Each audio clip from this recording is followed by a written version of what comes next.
and say that they weren't able to make it, so I want to make sure that they get the recording. So we are now recording, and welcome to It's Just Food, finally free, fit, and fabulous. And I'll share, what I'm going to do tonight is share my 5-step formula, and this is kind of my mission, what you see here. So it is a formula that empowers women of all ages, sizes, and shapes to gain the confidence and courage to love what is, live with joy, and connect more deeply with themselves and others.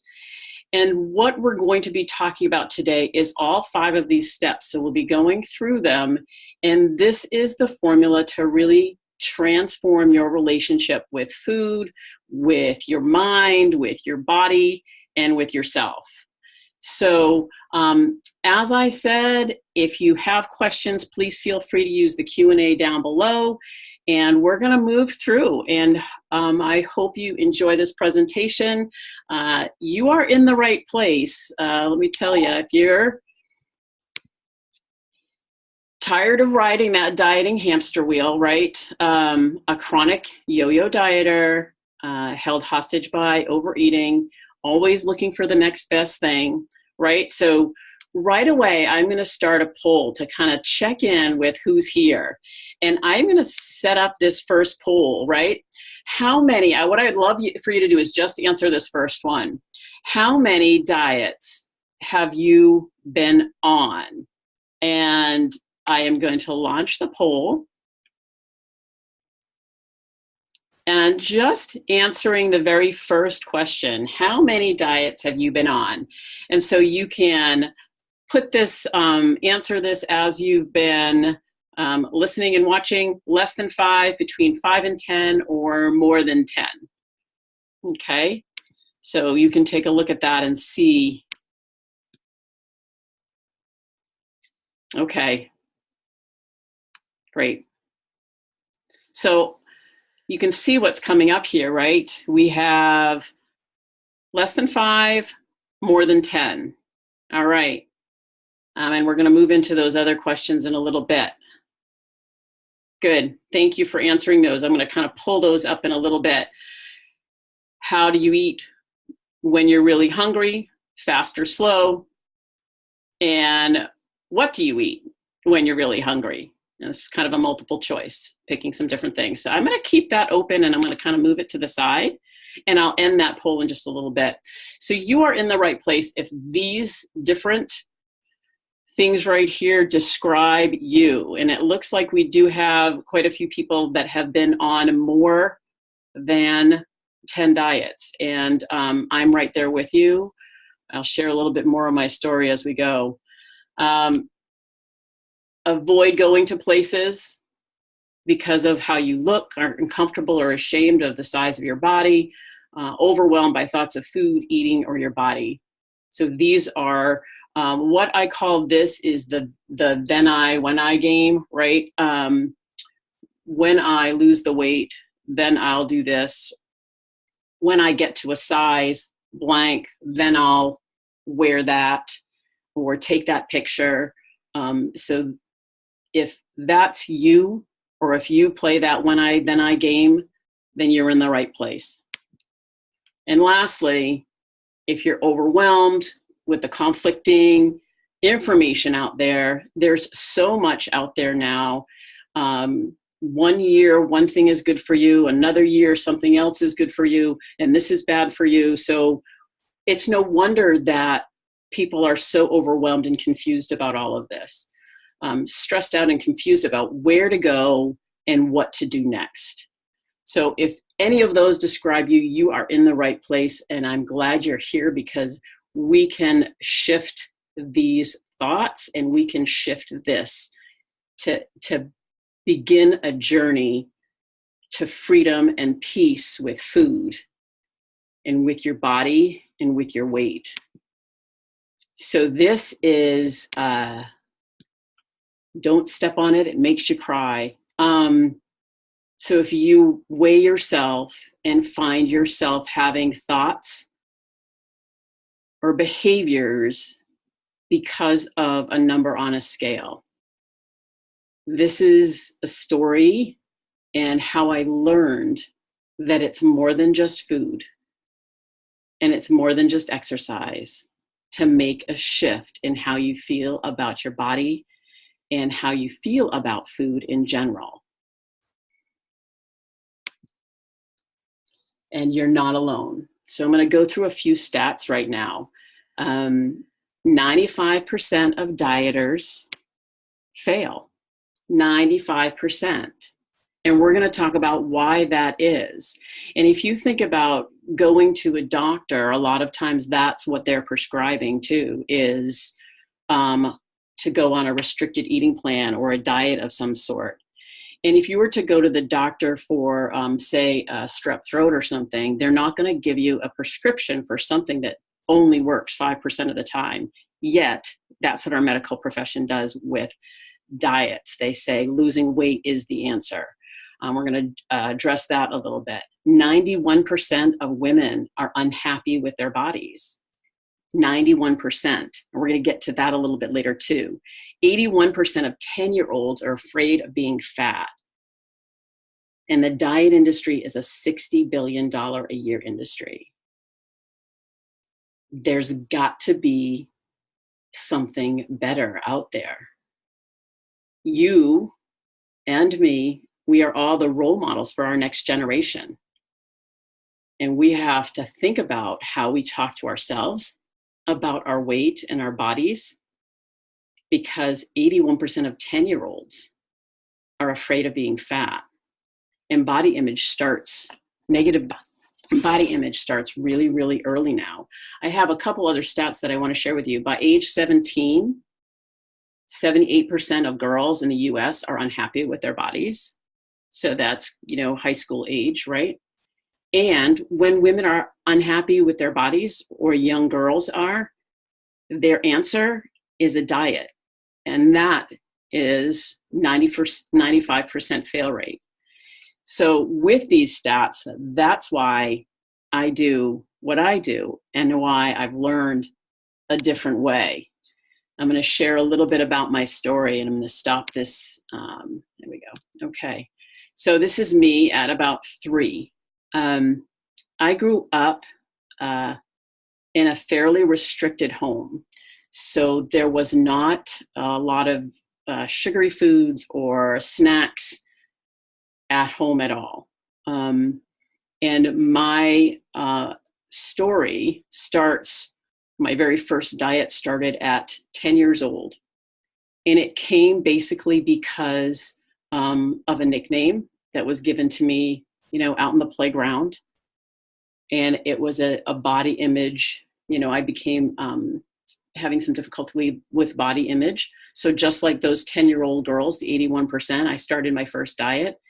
And my first diet landed me in the hospital with anorexia nervosa. And I fought body image and diets and weight for over 30 years. So it has been a lifelong struggle for me. And it's really only been over the past 6 years that I've moved through and found something different. But this lifelong struggle took me to the fitness industry. So that is where I became even more disordered. So being in the fitness industry and with all the different diets and all the different fitness programs that came in and out, and I, as a fitness professional, was working, I was working with women and talking about diet and talking about how to lose weight and talking about exercise. And at the same time, I was going up and down the scale, either restricting or binging, overeating, emotional overeating. I was either on or I was off a diet, and I just got fed up and frustrated. And I saw women get fed up and frustrated and angry and then disappointed and then blaming themselves as a failure. I knew there just had to be another way. And because of that, I thought that it was just food. It was just, okay, if we can just figure out the food piece, then, we can get people to where they want to be. Or if we could figure out the exercise piece, then we can get people to where they want to be. And I realized that as I started to research this, when I'd had enough, that's only part of it. And that is why I've come up with this 5-step process. It's not just about food, and it's not just about exercise. So what we're going to do tonight is I'm going to share a new perspective on how to find yourself and find peace with your body and with food and with eating once again for the last time, right? And so here, this is what we're going to talk about: how to eat intuitively and supportively, how to move and play with more joy, how to quiet that inner self-sabotaging and negative voice, how to begin to appreciate and accept your here and now body. I call that body AA. And then why self-care and lowering stress are the keys to releasing weight. So this is how we're going to be moving through this. And it's because of this that I went back to school and became an intuitive eating coach. I went back to Plymouth State, which is where I went to school for my undergrad for exercise science, and became an eating disorder specialist. Like I said, I've been in the exercise fitness field for over 30 years. I call myself now a play coach. And then I've also done a lot of research and a lot of work with self-care and body image, self-talk, and then a yoga nidra guide as well, which yoga nidra is something we'll talk about when we talk about stress and self-care, excuse me. You might want a glass of water at some point. I have one here too. So as you're moving through, feel free to grab yourself a glass of water.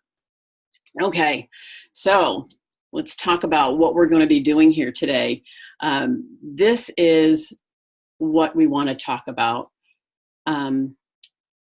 Moving into a place where you never have to diet again, where you can actually say you're done with dieting and getting on that roller coaster. So what do you, I want you to take a moment and think about this. What do you want your relationship with your body and with food to look like? What does that look like? We call this the destination postcard, right? What does it look like for you to have a relationship with your body, to have a relationship with food and with eating and with the scale? What does it look like to you? What do you want it to look like? And that's what we're going to move through. So let's get started for a second. There's always a promise of something more. And if you've been on many diets, and if this is a game, this when I, then I game is a game that you've been playing, it is no wonder that if you're at the grocery store, at the checkout line at the grocery store, and you look to the side and there's a magazine with a lose 10 pounds or whatever the new diet is for the time being, if that's right there, it's no wonder that you're going to have attention to go to that, because that's what you're programmed to do. I call it the lottery ticket. If we know that 95% of diets don't work, there comes a time where you have to say no more.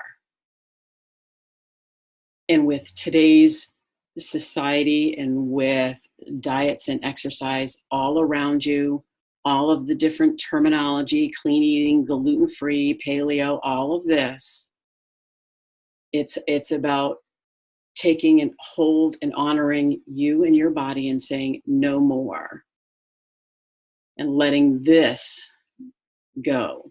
It's that promise of the next best thing. And this system is the one system that will work. So let's talk about step one. Let's reject the diet mentality. Now, I'm going to talk a little bit. So if you want to take notes, feel free to do that. I'm going to talk a little bit about why diets don't work. Some of you may have heard this before, but it never hurts to hear it again. This information for me really was what changed my attitude about never dieting again.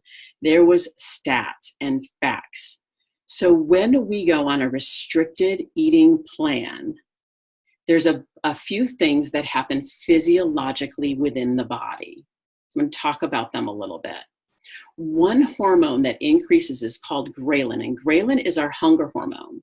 So if you restrict food, your hunger hormone actually will increase. It's actually telling your body, hey, I'm hungry, I would like some more food because you're restricting. So we have an increase in hunger. Another hormone that works on the other side of that is called leptin, and leptin is our fullness hormone, and that drops. There was a great study a few years ago with The Biggest Loser, if you've heard of that, program, where they go to the ranch and they lose, a series of weight in a short period of time. At the beginning, they tested leptin levels of the contestants, and at the end of their 3 months, or however long they were there, they actually had no leptin left at all. And so their body was always looking for food. They were never feeling full. So it's like if you've restricted all day long and you go home and you eat something, but then you're still looking for food. And you're still looking for food. Nothing's quite satisfying because the body's not feeling full. So the leptin level drops off. Another thing that increases here is our cortisol level. Cortisol is our stress hormone. So the stress hormone comes from that, you've heard fight, flight, freeze, right? So the stress hormone, I think about taking us back to our ancestors where there's feast and famine. So people would feast and then they would go long periods of time in famine and then they would feast again. With this famine, the body actually was holding on to weight to make sure that you would survive through the famine. And that was this increase in cortisol. So by having an increase in cortisol, the body actually, as a protection mechanism, wants to hold on to weight. So this is one of the reasons that diets don't work, right? Because the body is actually fighting against the restricted diet mentality, the diet plan. As that, we're going to talk more about cortisol when we get to stress and self-care as well, but it's key if you want to release weight is to really make sure that we're addressing this stress piece. And with diets, it is an internal physiological stress that we're putting the body under. Another thing that happens with a diet is your metabolism slows down. Each new progressive diet that you go on, the metabolism drops faster and hangs out longer. So that if you've been on more than 10 diets, like some of us have been on, the body clicks instantaneously to say, oh, here she goes again, and the metabolism drops down. That's why with dieting or with restriction, weight loss is actually slower each time you try to go on a diet. And then when you stop the diet, because that's what usually happens, right? We start or we stop. When you stop, the metabolism stays low and then the energy level is higher. So that's why we have weight gain at the end of a diet. So we have increase in ghrelin, increase in ghrelin, decrease in leptin, increase in cortisol, decrease in metabolism, and then increase of thoughts of food. Because as soon as we take away certain foods, all we want to do is that's all we can think about is the foods that we've taken away from our eating plan. So there's that that autonomy, that I love this quote that is by Elise Reich from Intuitive Eating. And she says, our inner drive for autonomy, which is, hands on hips, don't tell me what to do. That inner drive for autonomy will override the desire to lose weight. So I think that that's a really interesting piece of the equation. So not only do we have the hormone shifts that are going on in the body, we also have our mind that's starting to shift. That's why self-talk is such an important piece of this equation, and we'll get there. So, and we will, I will take questions towards the end too, if you have questions on this. So this step 1, eat intuitively and intentionally, and supporting the body. It's learning to trust your hunger and fullness again. And what does that look like? When we were babies, we knew what, when we were hungry, we cried. When we were full, we stopped. And then we lost that because food became a reward, or it became punishment, or it wasn't available.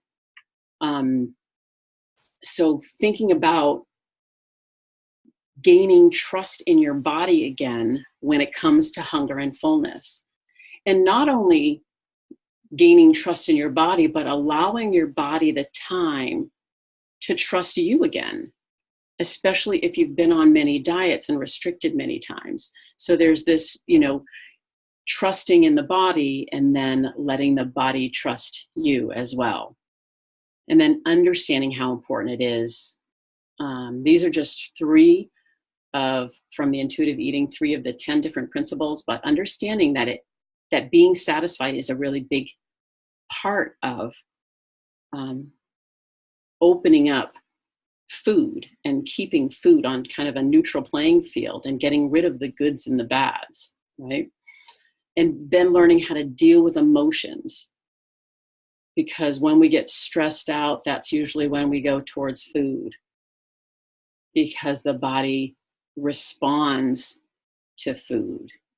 It relaxes. It brings us into that parasympathetic nervous system when we eat. And learning how to honor your emotions without the use of food. So with this, I want to pull up and stop this poll for a second and take a look. So as we look at diets, more than 10, okay, so most people more than 10 here, 55, 65, 70%, roughly, more than 5, right? How do you eat when you're hungry? Fast, right? 100%. So when we're eating fast, we can't acknowledge when we're even getting full. And then where does, what do we eat when we're really hungry? For the most part, fast food, packaged foods, things that are quick and easy, right? So you can kind of take a look at these results. So I'm hoping that you can see these.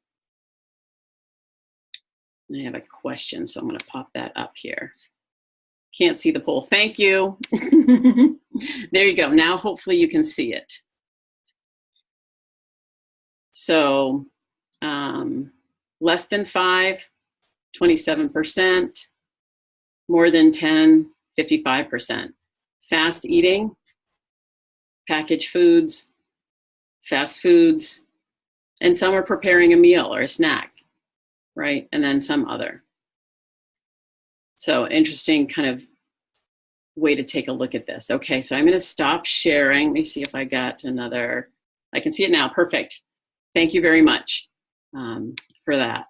Awesome. All right, so I'm going to stop share. I'm going to keep moving on. And hopefully you're all hanging in there with me. Okay. All right, we're going to move on. So the food piece is a part of this, but it's only one part. And these all have equal roles. There's not one that's more important than another. They work synergistically, kind of working together. So step 2 here, play and move with exercise and joy. So let's take a look at exercise for a minute. We know, because there's lots of research, that moving our bodies is good for us. It's good for our heart. We know it actually is good for our mood. It helps with our mobility, right?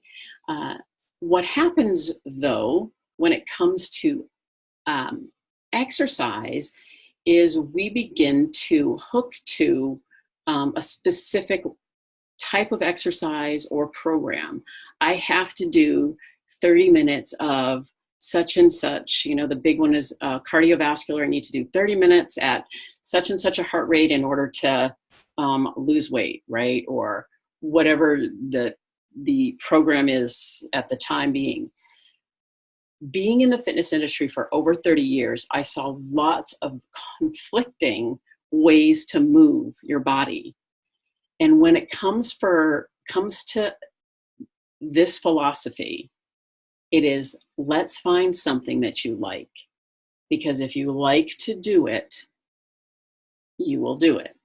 So it's removing the shoulds, making exercise a want to do versus a have to do. I want to move my body. I've actually disconnected the word exercise. I really like play and move. And I love this picture here, this little girl over here, you know, this. When we were kids, we liked to get outside. We like to move our bodies. Our bodies want to move. Our bodies are designed to move, but let's find things that you like. So I'm going to share our formula. So we have a play, move, and exercise with more joy formula. It's disconnecting exercise from weight, from calories burned, from body size. Disconnecting. And we call our formula this 2x2x2 formula. And you can take a look here. It's 2 days of walking. And if you think about walking, why is walking so important? Walking allows us to be independent. I can get from here to there. If we establish some sort of walking program in our lives, it allows us to continue to walk as we get older. We started walking when we were young, and we want to try to continue to walk. So 2 days of walking. When we talk about this 2x2x2 formula, this is you starting where you are. It might start as a 1x1x1. It might start with 3 minutes. It might start with 2 minutes. This is starting where you are. Can you step outside your front door and walk to the end of your driveway? Maybe, maybe not. Can you just step outside the front door? Sometimes that's all it is to get you started. Walking provides independence. 2 days of what we call fit moves. And fit moves is functional strength training. And the reason this is there's a lot of reasons, but being a strong not only increases our own confidence, but it allows us to do the things that we want to do. When we look at training the body for strength, what is it? You know how we talked about the destination postcard? What is it that you want to be able to do with your body? I want to be able to travel. I want to be able to get a kayak from a car into the water. What do you want to be able to do with your body? I want to be able to travel so that I can put the suitcase up in the overhead compartment by myself. That's how we train for fit moves. We do functional movements to help increase your quality of life so that you can move more efficiently. You can get yourself out of pain. If you're in pain, we have a program to kind of get you out of pain and get you started. That's going to be the first step before we even go into this 2x2x2 formula, right? So if you're in pain, your body's not going to want to move. So let's get you out of pain first and then start to move the body. And then we have this 2 days of play fit. And play fit is something that I came up with a couple years ago because it's just joyful movement. The story I tell is I took a drumming class, and that was the first time. You saw the picture, I think, if we back up, you saw the picture here of the drumming. I took a drumming class, and it was the first time that I actually did an exercise class where I wasn't thinking about anything other than a big smile on my face, and I was having a ball. Exercise was always connected to weight, connected to burning calories, connected to working hard or having my heart rate at a certain thing. It was always connected. And that's kind of when there was a light switch. This is what moving my body should be like. And this is what we want for you, to move your body with joy, to have fun with it. What is it that you enjoy doing?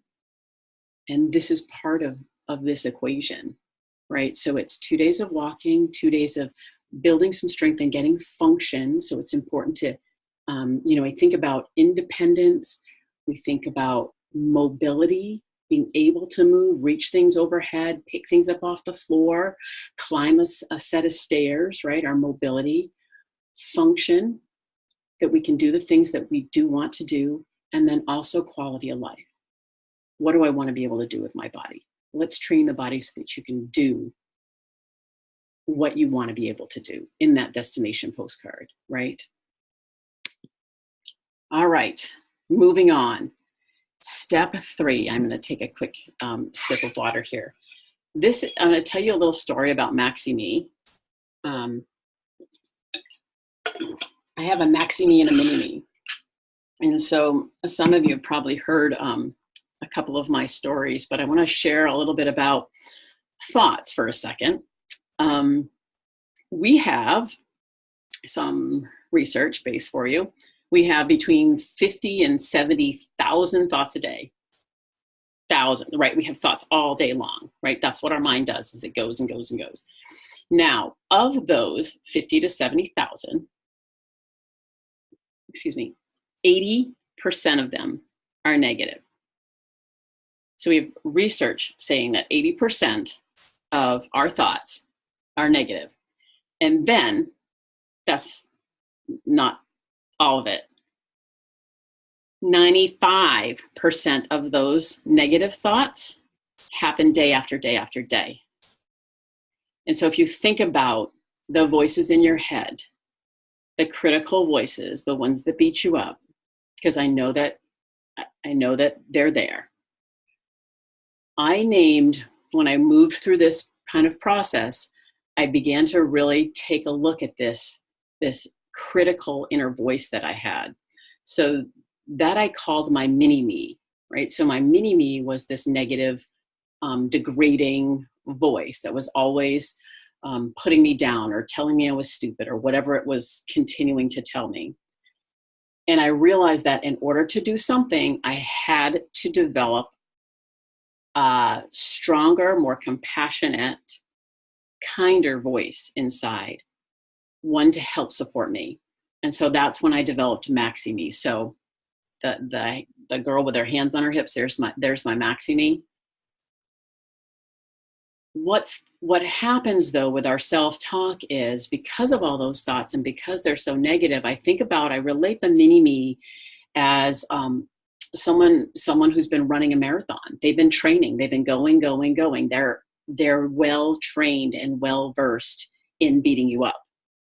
Whereas Maxi-Me basically hasn't come out, has been hiding. I think about her being hid in the closet. So she needs to learn some new words. She needs to learn some new phrases. We need to teach her how to be compassionate, how to be supportive, how to be positive, right? So this part of the 5 steps is really, really important. And I talk about this self-talk park, and you can see this pathway. If you were to think of, a grassy field, And if you walk across a grass field once, you make just a single path. But if you walk back and forth over and over and over and over and over again, you get a worn path. And that's what's happened. That's what's happened to us with our negative voices. They've gone over and over and over and over and over again. And what we have to do is create some new pathways. Because if we don't create new pathways, what's going to happen? We'll stay on that same path. It's that the old saying, if you repeating the same thing over and over and over again and expecting different results. So it's stepping off the path. And stepping off the path and using some different words and creating new pathways can be uncomfortable. And we have a great tool that we actually sent out to you. It's the 30-day trial to self-talk plus. There's over 100 audios in there. And so I'm going to challenge you to begin to listen to the self-talk audios. This is positive new pathways to begin to change the way you talk to yourself. So it's a 30-day challenge. And what I want to share is if when we're toddlers and we're learning how to talk, we don't sit down and learn from a book, right? We listen to the people around us. And that's what this is designed to do. It's to flood the brain with words, phrases that it might not be used to. It's to help the brain start to connect a new way of thinking for yourself. So I challenge you with that free 30 days to start listening every day. Just put it on. You don't even really, we actually say don't listen. Just turn on and let it go in the background when you're getting ready for work or when you're doing something. Give it a try and come back to us and say, let's see what's changed in the way that you talk to yourself after 30 days. And I think about it this way too. What have you got to lose? If the negative voices are really worn, they'll stay worn and they'll continue to stay worn in another year, in 5 years, in 10 years. So self-talk is a key component of transforming your relationship with your mind. And that helps as we move to this next one. Practicing body AA. This is the acceptance and appreciation. So I have another poll for you. This one is thinking about how you feel about your body. And the poll, let's see. We want to go to poll 2, and I'm going to launch that out for you. Where does your body image come from?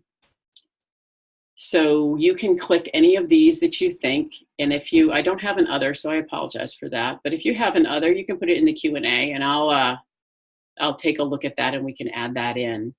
But where does your body image come from? And this is kind of looking at how you see your body. Okay, I'm going to give you 30 more seconds and then so you guys keep going. Again, I see people are voting, so that's great. What we tend to do when it comes to our body is we feel that, I call it, we put all our eggs in this body basket, right? This is,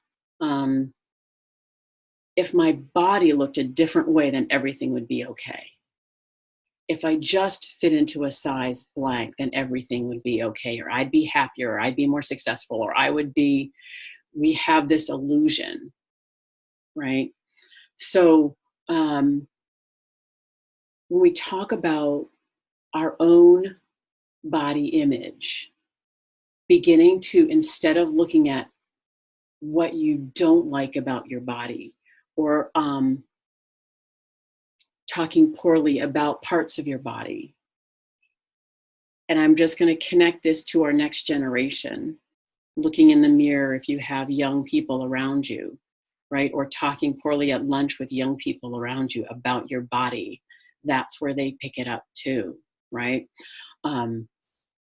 So really beginning to think about, what can my body do for me instead of what can it do? And if you pause for a second, what things can you do with your body? Right now, this body, here and now. I'm going to end this poll and then we'll take a look. So I want to end it and then I'll share results with you. Okay, there you go.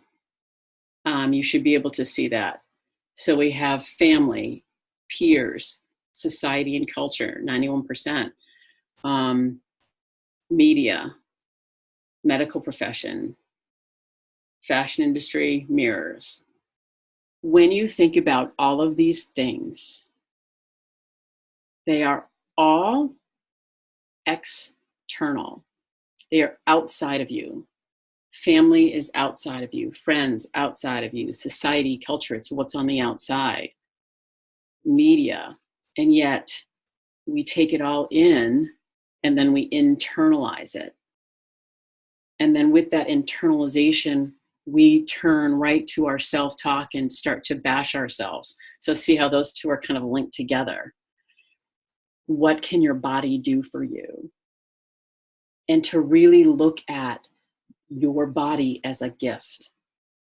If we treat our body poorly, if we think poorly about our body, we think poorly about our body, then we tend to treat our body poorly.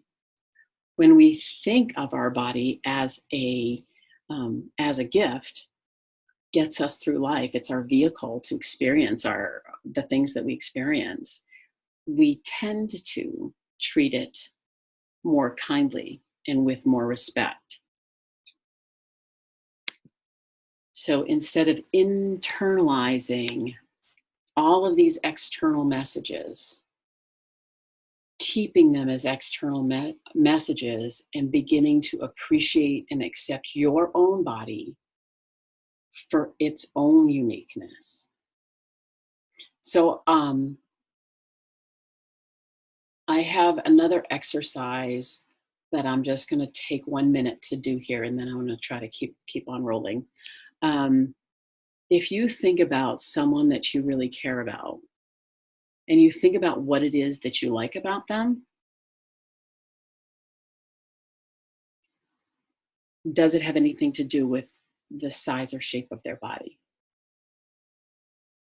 Usually the answer is going to be no, because we're so much more than our physical body. So appreciating and accepting your body is another key component to this formula of finding this is the love what is, right? This is part of that. Here and now, this is my body right now. Let's accept it for what it can do, appreciate it for what it can do today and its strength. And lastly, step 5, engage in daily self-care to stress less.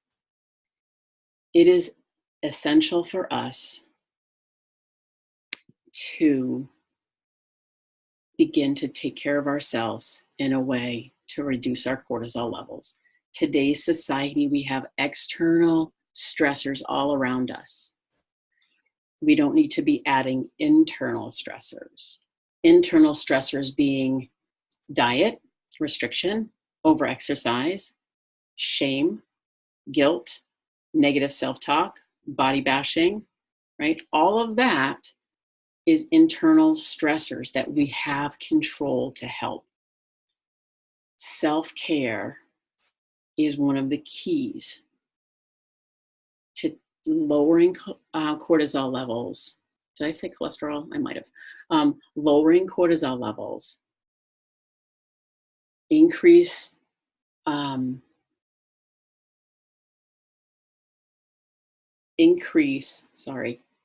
lower cortisol so that we can increase our ability to do the things we want to do. As women, we tend to give and give and give and give. And I think about the analogy of a cup, right? Pouring a cup until it's empty. There's nothing left to give. That's when our stress is high. That's when the body's going to hold on to weight. What we want to do is lower the stress, take care of yourself so that you can bring yourself to the world and share your gifts, your talents. This is connecting more deeply, living a life with more joy. But if you are too tired and exhausted and stressed out, there's nothing left to give. The old put on the oxygen mask, right, before you help somebody. This is one of my sayings. Self-care is not a luxury. It's a necessity. And here are just some ideas around self-care. So that is the 5 steps that we're talking about here today. A synergistic and comprehensive approach. It's all of the things together. It's not one thing that makes that helps transform your own relationship with your body and with food and with weight. It's connecting all of these things and bringing them together. Learning to trust your body and eat intuitively. Learning that hunger and fullness so that if you begin to trust your body again and your body begins to trust you, you begin to move more because it feels good and you enjoy it. It makes you laugh or it makes you smile. And you want to do it. It doesn't have to do with calories or heart rate or any of that. It's just, let's just move for the joy of it and for what you want to be able to do. Quieting that inner self-sabotaging negative voice. And the easiest way to do that is that listening to self-talk. We've got to flood the brain with some new pathways and some new voices and some new words. Appreciating and accepting your here and now body, this body, your body right now, this one. Let's begin a journey of accepting and appreciating this one. And in turn, you begin to take care of it with food, with moving, with less negative self-talk, and then taking care of yourself and lowering stress. We can't always lower external stress, but we can lower internal stress. And we do that by taking these steps. And so sharing a couple of stories from a couple of the people that I've worked with, I better appreciate my body and food now. My headspace is so much more expansive. Think about what percentage of your day is spent in your head thinking about weight or food or body or your next meal. And can you lower that? And can you use that energy elsewhere to make a difference in the world? Free and happy because I'm not spending time adding up calories or worrying about last night's dessert and how it would show up on the scale. Best news, I don't appear to be obsessed with sweets at all anymore. It's a strange and fabulous. In the past, I spent all this time and energy, mostly emotional, planning and eating and feeling bad about myself. No wonder I have this much energy, right? So think for a minute. What is your destination postcard? If you continue on the same journey that you've been on, what does that look like in 10 years? What does it look like in 3 months? What does that look like in 3 months if you continue to search for the next diet or beat yourself up with exercise, beat yourself up with your self-talk or about your body, any of that? If you stay where you're at, what does it look like? 3 months, 1 year, 5 years down the road. I've shared a lot of information, but you're not alone in this journey. You know, because we saw a poll, there are many, many women, and we know that struggle with weight, with food, with body image. And there is a way to move through this with these 5 steps. It's not 1, it's not 2, it's not 3. It's all 5. I was tired, 30 years, more of it really, without giving away my age, closer to 40, struggling with my own body image, with weight, with food. It was never joyful. It was never pleasurable until I figured it out and moved in with this approach, with all of these things together. So are you ready to make a change and make a choice? There's a lot of information that I shared here today, and you can take it and start to apply these 5 steps together. You can pull them all together, right? And begin to apply your own program. Or you can join one of our SOS communities. There might be some people on here today, I think there are, that are actually in an intuitive eating support community that we've got running right now. This is a community of women that come together that are struggling with the same things. And we come together and support and encourage and empower. It's a place where you belong. It's a place where you're safe. And we work the steps. So let me share a little bit about this SOS program with you. The next SOS starts September 19th at 7. It's going to be a 7 p.m. Eastern Standard Time. This is a small group because that's the way it works best. You get to hear and share and work through these 5 steps. This is a year-long program.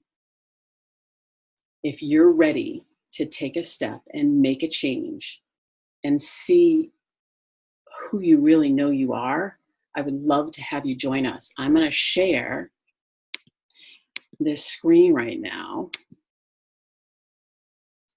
and show you this link you'll get, and you can take a look at it.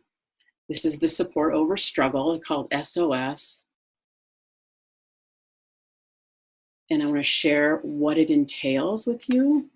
I'll just take a few seconds to share this with you. This is group calls. We meet twice a month, twice a month, and we come together. There are lessons, there's education. We talk about what's working, what's not working. You have the support and the encouragement and the accountability of this community. They are all recorded so that if you can't make a session, they're all recorded so you can always jump in. The other thing that this particular community has, which is new for this program, and I'm really excited about, is called a 1-year precision nutrition, which is the gentle nutrition component of intuitive eating. This is daily habits that come into your mailbox. There are 24 habits over the course of the year. You have 2 weeks to work through each habit. And so this is top of mind. This program, it didn't take a year to get to the place that you're at. It took a long time. It takes time to move through these steps. The group that's with the intuitive eating group that's with me right now, we're doing a 9-month, and we're working pretty much with intuitive eating and throwing in a little bit of the self-care. So this particular program is amazing.